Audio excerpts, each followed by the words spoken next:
చంద్రబాబు పుట్టినరోజు సందర్భంగా Nellore 18వ division TDP నేత కటకం చైతన్య ఆధ్వర్యంలో అంబలి చలివేంద్రాన్ని ఏర్పాటు చేశారు. వేసవి అధిక ఉష్ణోగ్రతలను తట్టుకునేందుకు కష్టజీవులకు పోషకాహారాన్ని అందించేందుకు అంబలి చలివేంద్రాన్ని ఏర్పాటు చేశామని ఈ సందర్భంగా చైతన్య తెలిపారు. అపార అనుభవం సీఎం చంద్రబాబు రాష్ట్రాన్ని అభివృద్ది చేస్తారని ఆశాభావం వ్యక్తం చేశారు. ఆంధ్రుల అభిమాన నేత సీఎం చంద్రబాబు భవిష్యత్తులో మరెన్నో పుట్టినరోజు వేడుకలను సంపూర్ణ ఆరోగ్యాలతో జరుపుకోవాలని ఆకాంక్షించారు. ఈ కార్యక్రమంలో లక్ష్మీ లతమ్మ, కటకం అరుణ శ్రీనివాసులు, శ్రావణ్ కుమార్, బీజేపీ నేతలు అవినాష్ శ్రీనివాసులు, రహమతుల్లా తదితరులు పాల్గొన్నారు.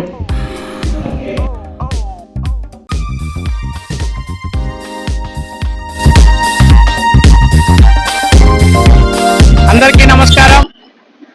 ఈరోజు నారా చంద్రబాబు నాయుడు గారు మన రాష్ట్ర ముఖ్యమంత్రి వర్యులు, మన నవ్యాంధ్ర స్థాపకులు వారి జన్మదినం సందర్భంగా ఈరోజు 18వ డివిజన్ ముత్కూర్ గేట్ సెంటర్లో సేవా కార్యక్రమాలని నిర్వహించాము.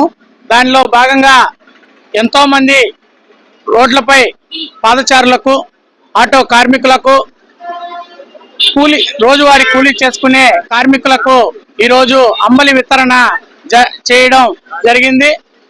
ఈ సేవా కార్యక్రమాలని మరింత ఇంకా ఈ వేసవి కాలంలో అందరికీ ఉపయోగపడే కార్యక్రమాలు కూడా మన చంద్రబాబు నాయుడు గారి పుట్టినరోజుని పురస్కరించుకుని మొదలు పెట్టాము. ఇంకా మరెన్నో కూడా చేస్తాము. మన రాష్ట్ర అభివృద్ధి కోసం కష్టపడే మన ముఖ్యమంత్రి చంద్రబాబు నాయుడు గారికి ఆ భగవంతుడు ఆయురారోగ్యాలను, దీర్ఘాయుష్ని ప్రసాదించాలని మనస్ఫూర్తిగా ఈ సందర్భంగా కోరుకుంటూ, వారు మరెన్నో పుట్టినరోజులు జరుపుకోవాలని, నిండు నూరేళ్లు ఆయురారోగ్యాలతో ఉండాలని కోరుకుంటున్నాను. అందరికీ నమస్కారం. నా పేరు మల్లి లక్ష్మి, 18వ డివిజన్. మన ఆంధ్రప్రదేశ్ ముఖ్యమంత్రి శ్రీ గౌరవనీయులు శ్రీ నారా చంద్రబాబు నాయుడు గారి జన్మదిన శుభాకాంక్షలు తెలియజేస్తూ, కటకం చైతన్య ఇక్కడ 18వ డివిజన్ ఇక్కడ ముత్కూరు గేట్ దగ్గర చలివేంద్రం ఏర్పాటు చేయడం అనేది మన చంద్రబాబు నాయుడు గారు ఇంకా ఎన్నెన్నో కార్యక్రమాలు చేసి మన ఇంకా 20 సంవత్సరాలు మన సీఎం గా ఉండాలని కోరుకుంటా ఉన్నాము. నా పేరు కటకం అరుణ. ఈరోజు గౌరవనీయులైన మన ముఖ్యమంత్రి వర్యులు శ్రీ నారా చంద్రబాబు నాయుడు గారికి జన్మదిన శుభాకాంక్షలు.